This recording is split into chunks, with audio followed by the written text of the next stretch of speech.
إن الاجتماع لتذاكر أمور الدين عموما وتذاكر مواسم الخير التي يستقبلها المؤمنون لا شك أنه من الأمور المهمة التي ينبغي أن تخضع بعناياتنا واهتمامنا. شنقطة غموم الدين إشلاران إسكات تشروش جيلشو هم ниндир хайырлы вакытларны искә төшерү өчен җыелу, кайсысы хәзер мөэминнәр каршы ала? Ягъни хәзер мөэминнәр каршы ала нинди айны хәзер? Рамазан айы. Ошо Рамазан айы буенда хайырлы вакыт. Ошо хайырлы вакыт хакында искә төшерү өчен җыелышу, аңлыйбыз бит җыелышу ничек ул? Гыйлем өчен җыелышу. Җыелышабыз гыйлем алырга. Менә һәр без җыелыштык, шушы Рамазан хакында булган мәгълүматларны алырга. Әйтәләр шәк, монда бернинди шик тә юк, бу инде бик тә мөһим эшләрдән. Һәм моңа үзебезнең тырышлыкларыбызны һәм игътибарларыбызны җәлеп итәргә кирәк. Хәзер инде әйләм кайтыгал, әйтә шейх нәрсә дип, диннең башка мәсьәләләренә җыелышу бу бик тә мөһим эшләрдән. Бик тә мөһим эшләрдән һәм моңа күрсәтеп тора Пәйгамбәрбез саллаллаһу алейһи ва саллям хадисләр, бик күп хадисләр. Шуның менә берсен генә искә төшерик. Ничек Муслим җыентыгында килә, 2700-дә ул килә. Абу Хурайра радиллаһу анһу һәм шулай бу хадисны Абу Саид аль-Худрида тапшыра. Пәйгамбәрбез саллаллаһу алейһи ва саллям әйтә, кешеләр җыелышып Аллаһ Тәгаләне искә төшерсәләр, икенче рәвәттә килә, нинди генә кавым Аллаһның өйләрендә җыелышып Аллаһның китапларын укысалар һәм бер-берсе арасында гыйлем алсалар, ягъни бер-берсенә гыйлем өйрәтсәләр, ягъни Аллаһның өенә җыелышып, Аллаһның гыйлемен өйрәнү, шариатын өйрәнү, Аллаһның китабын өйрәнү, әгәр дә шулай эшләсәләр, илля мәгәр аларны фәрештәләр шулгап алалар. Һәм Аллаһның рәхмәте аларны шулгап ала. Бу кешеләрне, шушы дәрестә җыелышып утыручыларны Аллаһның рәхмәте шулгап ала. Аллаһ Тәгалә үзенең рәхмәтен бирә. Һәм аларның өстенә тынычлык төшә. Һәм Аллаһ Тәгалә үзе каршында булган затлары каршында дәрестә утыручыларны искә төшерә. Аллаһның каршында булган затлар кемнәр алар? Фәрештәләр. Фәрештәләр каршында Аллаһ Тәгалә искә төшерә. Менә минем китабымны өйрәнергә дип, минем өемдә җыелдылар фәлән кеше, фәлән кеше, фәлән кеше, фәлән кеше. Беләсезме? Зур дәрәҗәме? Зур ниғмәтме? Бик зур ниғмәт. Уйлаган кешегә, фикерләгән кешегә монда зур ниғмәт. Аллаһның өйләрендә, мәчетләрдә гыйлем алырга җыелышалар икән, фәрештәләр җыелышалар. Чөнки фәрештәләр баралар шул җирдә кайда хәерлек, кайда хәерлек, кайда Аллаһны искә төшерәләр, кайда Аллаһның гыйлемен өйрәнәләр, алар шунда җыелышалар. Һәм шушы мәҗлестә утырган кешеләргә дуга кылып утыралар. Дуга кылалар. Бу Аллаһ Тәгалә әлбәттә барлыкка китерә шундый фәрештәләрне, менә шундый мәҗлесләрне җыелыш эзләгез. Һәм барыгыз, һәм анда утыручыларга дуга кылыгыз дип. Аллаһ Тәгалә шундый вазифа белән йөкләгән фәрештәләр бар. Һәм фәрештәләр киләләр, утыралар һәм дуга кылалар шушы мәҗлесләрдә утыручы кешеләргә. Бу Аллаһның зур нимәте, субханаллаһ, әгәр дә без белсәк, шуңа да Шәйх Усаймин рахмаллаһ бер дәресләрендә әйтә, гыйлем алу ул иң яхшы гыйбадәт. Һәм әйтергә кирәк түгел ди. Анда сорау бирелә. Я шейх, нәрсә яхшырак? Гыйбат кылу яхшымы, әллә гыйлем алу яхшыракмы? Шейх төзәтә. Аерга кирәк түгел. Мондый сорау бирә кирәк түгел. Гыйлем алу яхшымы, әллә гыйбат кылу яхшымы? Гыйлем алу шул гыйбат бит ул. Шул гыйбат бит ул. Шундый сорау бирән кебек. Я шейх, гыйбат кылу яхшымы, әллә ике рәгать намаз укый яхшымы? Ике рәгать намаз шул ул гыйбадат. Шул ул гыйбат. Бәлкем әйтә шейх, гыйлем алу ул иң яхшы гыйбатлардан. Хәтта Әһл-Сунна вал Җаманың имамы булган, үрнәк булган бөтен Әһл-Сунна вал Җамаа кешеләренә Имам Әхмәд рахмаллаһу әйтә, "Әл-илм аңа тиң булучы әйбер юк. Әгәр дә ниятен дөресләсә, әгәр дә кеше ниятен дөрес кыла икән, гыйлем ала икән, менә бу гыйлем алуда аңа тиң булучы гыйбат юк" дип әйтә Имам Әхмәд рахмаллаһу. Моны Шәйх Усаймин китерә һәм тагы әйтә Шәйх Усаймин рахмаллаһу, гыйлем алу ул барча сөннәт гыйбатларыннан яхшырак, хәтта төнге намазларга караганда, хәтта витр намазларына караганда да, хәтта Имам Әхмәд рахмаллаһу әйтә, төннәрендә гыйлемне кабатлау минем өчен яхшырак төнне буе төнге намазлар укуга караганда. Бу инде субханалла имамнар, галимнәр әлбәттә бу сүзне әйткәндә гыйлемгә нигезләп әйтәләр. Шулай чөнки субханалла ул хакыйкатьтән дә шундый ибр ул. Шуның өчен дә карашларым ул гыйлем алуга сафын карамыйк. Ул безнең тормышыбызның бер кисәге итеп алыйк. Дополнительный бер түгел. Тормышыбызның бер кисәге итеп алыйк. Үзебезгә тормышыбызның бер әйбер итеп алыйк. Аннан аерылмаска, үзебезгә төпле ният куйык. Һәр вакытта гыйлем алырга, һәр вакытта гыйлем истәргә, һәр вакытта гыйлем истәргә. Әле ул гыйлемне өстәп торсаң да ул китеп бара, шулай бит? Ул китеп бара. Әгәр дә өстәмәсә, гомумән өстәмәсәң, нәрсә каласың синдә? Нәрсә кала? Әле аның өстендә утырып та, эшләп та, өстәп та, ул китеп бара менә, китеп бара. Гел алмасаң, гел өйрәнмәсәң, гел гыйлем алмасаң, нәрсә белән каласың? Шуңа да шәйх әйтә, чынлыкта шушы гыйлем өчен җыелышып утыру һәм ниндидер хәерле вакытны өйрәнү өчен, мәсәлән, ул хаҗ вакыты килеп җиткәч, хаҗ гамәлләрен өйрәнү, Рамазан җиткәч, Рамазан хөкемнәрен өйрәнү, бу шик тә юк, бу да мөһим әйберләр, бу бик тә кирәкле әйберләр.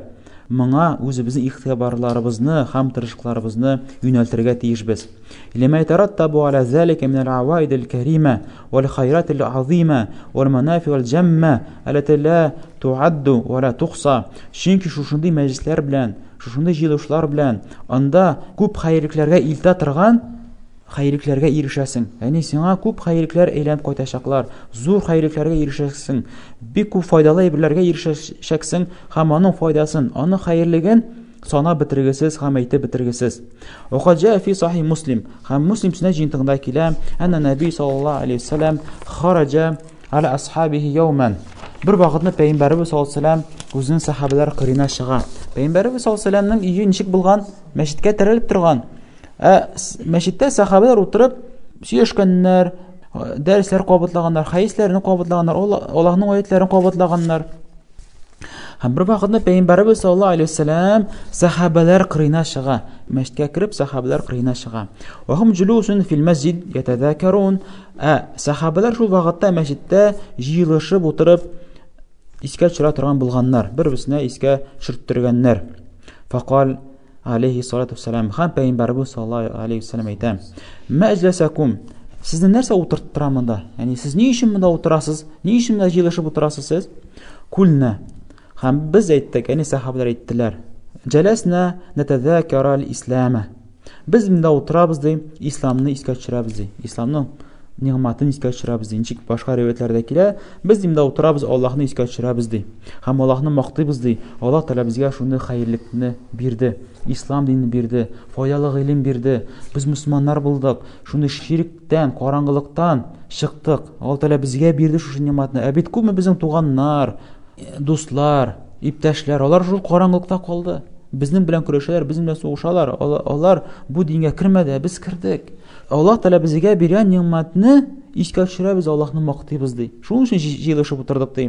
Ва манналлаһу алейна биһи, һәм искә төшереп утырабыз ди. Кара, Аллаһ Тәгалә безгә нинди ниғмат бирде, нинди зур ниғмат бирде. Без исламда, аның өстәвенә мухаҗирләр, аның өстәвенә ансарлар, аның өстәвенә Пәйгамбәрнең сахабалары. Уйлап кара, Пәйгамбәргә ярдәм бирүче, Пәйгамбәрнең сахабалары булу, бу инде ниғматның ниғматы. Бу мусламаннарга булу түгел, мөэминнәргә булу түгел, бәлкем бу ниғматның өстенә ниғматның ниғматы. Беләсезме? Һәм әлбәттә аның файдалары да бик зур. Мәчеткә җыелышып утырып бергә, менә кардәшләр, мусламаннар мәчеткә җыелышып утыру, бер-берсенә искә төшерү, аның файдаларыннан иман куәтләнә. Шулай бит? Менә утырасың, искә төшерәсең, куәтләнә бит. Искә төшерәсең, элек ничек идек без, машалла, кара хәзер инде хәлдә, Аллаһның ниғматын искә төшерәсең. Монда иман нишли арта башлый, анда кардәшлек арта башлый. Беләсезме? Һәм гыйлем өстәлә шуның өстәвенә белмәгән кешеләр белә башлый, чөнки анда бит төрле кешеләр бар. Кемдер нәрсәдер белә, кемдер нәрсәдер белми. Белгәннәр хәдисне искә төшерәләр, аятларны укыйлар, ә белмәгәннәр нишли? Аны файдалана, гыйлем ала. Күрәсезме, күпме файдалар.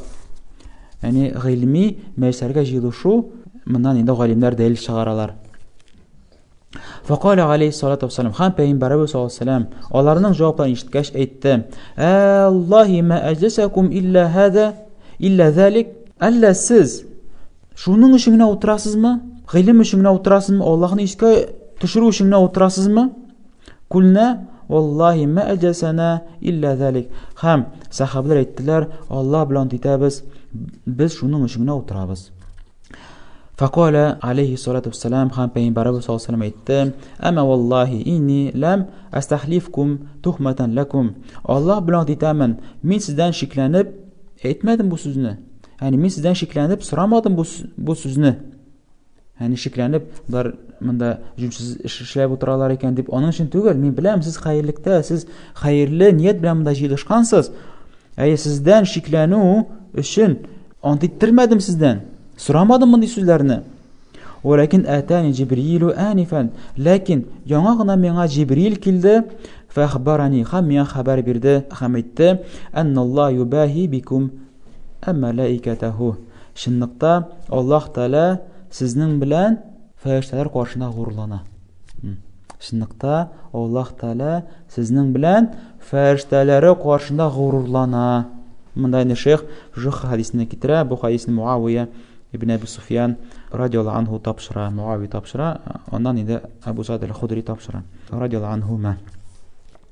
Ayta shayx: "Fa hadihi isharatun azima liman akramahu Allahu ومن عليه لحفظ وقته في مثل هذه المجالس التي تقعد في بيوت الله التي أذن الله جل وعلا أن ترفع ويذكر فيها اسمه." Mınabu indi bik de zor işaret. Kimge Allah Teala o'zining ne'matini berdi.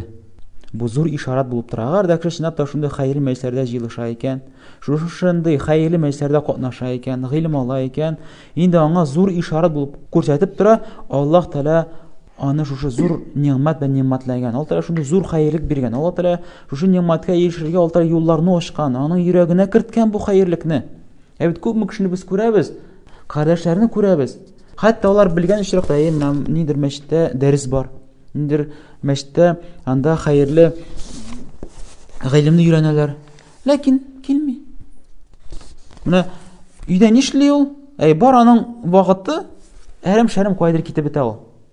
Manda narsalar aytgan, manda narsalar qo'ragan, manda kimdir sholtiratgan, manda narsalar ishlagan, ham vaqti bor, ketadi bor. Shunday zo'r xayrlikdan u mahrum qoladi. Alloh taolo endi barchamizga tavfiq bersin, barchamizga Alloh taolo xayrlik bersin endi. Subhanalloh. Bu ko'rsatib turadi, zo'r ishorat bo'lib turadi. Alloh taolo unga shunday ne'mat bergan, o'zining vaqtini saqlov shunday xayrli majlislarda. Ko'rdingmi? O'zining vaqtini saqlov shunday xayrli majlislarda. U kelib majlislarda hatto ilmiy yoqdan zo'r foyda olmasa-da, masalan, u darsga kelib masalan yortisini anglamagandir. Lekin u erisha Allohning rahmatine, onun uchun farishtalar duo qila, onun uchun hatto dengizda bo'lgan baliqlar duo qila. Ona tinchlik erisha, Alloh taolo u kishi bilan g'ururlana farishtalar qo'shinda ko'p xayrliklarga erisha, shundaymi? Aytam. Shulay ettirib Alloh taolo ona shu ne'mat bera, o'zining vaqtini durust deb qo'llanadi shunday xayrli majlislarda.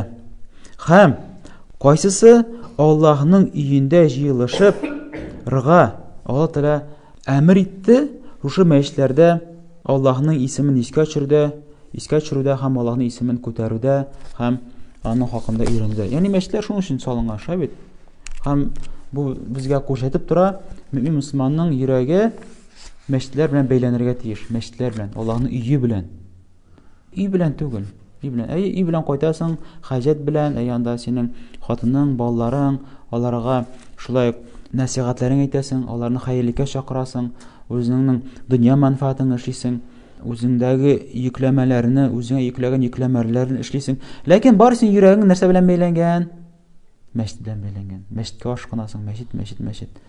Chunki shimdabda masjidda kishi ko'p xayrliklar oladi. Anda u Qur'onda, qo'yanda, ilmda, Alloh anda farzlarında o'ti, anda qardoshlari bilan da oralasha, anda subhanalloh, anda ko'p xayrliklar. Ko'p ham shuning uchunda sabr bo'lish kerak shu yo'lda. Sabr bo'lish kerak shu yo'lda. Ham qachon bu oyat o'qilgach, Инде шейхлардан сорадылар бу аят хакында, галимнәрдән сорадылар: "Васбир ма'аллазин яд'уна раббахум билгадати вал аши юридун вajha." Сабыр бул. Яни Аллаһ Таала әмер кыла пәйгамбәребезгә, сабыр бул. Шулар белән алар кичләрен һәм көндезләрен үзләренең Раббыларына гыйбадәт кылалар. Сабыр бул. Шулар белән бергә алар кичләрендә, көндезләрендә, иртәләрендә Раббыларына дуа кылалар, гыйбадәт кылалар. Менә үзеңне алар белән сабыр иттер. Һәм алар телләр Аллаһның ризалыгын. Алар телләр Аллаһның ризалыгын теләп, кичләрен һәм көндезләрен гыйбадәт кылучылар белән үзеңне сабыр иттер. Яни алар белән бергә бул. Дип Аллаһ Таала пәйгамбәргә әмер итә. Һәм сорабиләр, бу гыйлем алуга кагыламы? Һәм галимнәр әлбәттә бу гыйлем алуга да кагыла. Анда бит шәкертләр утыралар, һәм үзеңне сабыр иттер. Әлбәттә гыйлем алу җиңел түгел. Гыйлем алу, өйрәнү җиңел түгел. Анда катнашырга кирәк, анда кабатларга кирәк, анда өйрәнергә кирәк, утырырга кирәк. Һәм үзеңнең кадерлегең, вакытыңны нишисең кисеп алып, Аллаһның юлына шушы гыйлем алуга кулланырга кирәк. Шайтан бит субханалла, ул бит котыртып тора. Субхан, син бит хәзер шундый вакыт, әйдә моны эшләп кал, әйтеңгә шалтырат. Анда дөнья ягына сиңа күп файдалар булачак, мысы булачак, тегесе булачак. Аннары иптәш дустың шалтырата, әйдә мин хәзер сиңа киләм, әйдә хәзер монда бик тә яхшы тема бар, монда акча эшлибез әле, хәзер киләм, көтеп тор. Тегесе әйтә, мысы әйтә, тегесе әйтә, мысы әйтә. Күрәсеңме? Шуңа да сабыр булыйк. Гыйлем алуда. Сабыр булыйк, шулар белән кем гыйлем ала, аларга тотыныйк, алар белән бергә булыйк. Шунда белез Аллаһның коралы, Аллаһның товары бик биек, бик зур. Ничек Тирмиздә килә бит хадис. Шейх Аллаһ рахмаллаһу хадисен сахиха шара Абу Хурайрадан килә: "Ала инна силатуллахи алия." Шуннакта Аллаһның товары бик тә биек, биек зур. "Ала инна силатуллахи джанна." Шуннакта Аллаһның товары ул джаннат. Күрәсеңме? Ул дөнья ул бетә торган бер түгел. Ул менә субханалла, берсе башана, ансы бетәсе, икенче башана, берсе субхан бетә торган бер түгел. Шуңа да алдатма үзеңне алдатма. Әйтә шейх: "Ва мислу хадил маҗалис аль-мубарака." Мондый кебек бәрәкәтле мәҗлесләр, ягъни гыйлем алу мәҗлесләре хакында сүз бара. "Лабудда лил-муслим ан юсаббира нафсаху." Мусламан кеше үзен сабыр иттерергә тиеш шушы мәҗлесләрдә, сабыр иттерергә тиеш. Үзен өйрәтергә тиеш сабырлыкка. عليها وأن يقتطع لها من وقته حتى يستفيد وينتفع. Һәм үзенең вакытын шуңа бирергә тиеш, сарыф итәргә тиеш. Үзенең вакытын кисеп алып, ошо гыйлемгә кулланырга тиеш, хәтта аннан файда алыр өчен, хәтта хәерле юлда кулланыр өчен үзенең вакытын. وإلا إذا كان لاهيا منصرفا منشغلا مقبا على أمور الدنيا.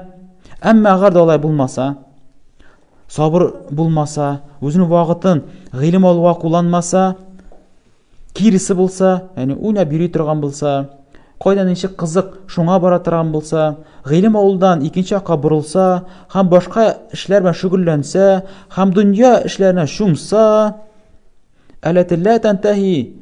Кашан ул дөнья эшләре бер кашан да битми. Шейх әйтә, ул дөнья эше бетә торган бер түгел. Берсе килеп чыгамысы, субханалла, бетә торган бер түгел.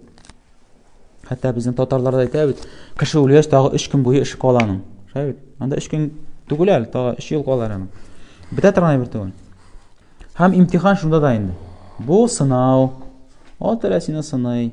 Менә шушында да сынау. Син дә шәһәлисең, бу 3 тинлек дөньямы? Яки шушындай Аллаһның товары булган җәннәтнеме сөйлисеңме? Әлбәттә, Аллаһ Тәгалә синнән теләми, тулысы белән дөньяны айырыл дип. Әйме? Аллаһ Тәгалә сорамый бит аннан синнән. Әйтә: "Фәлә тәһәйяу лаху мәгърифәтул хайри ва мәгърифәту абвабихи." Агар да кеше шайтыр дөньяга тулысы белән шумса, гыйлем алмаса, юлынча ул хайрlikni белә алсын. Ул хайрlikni белә алмый бит.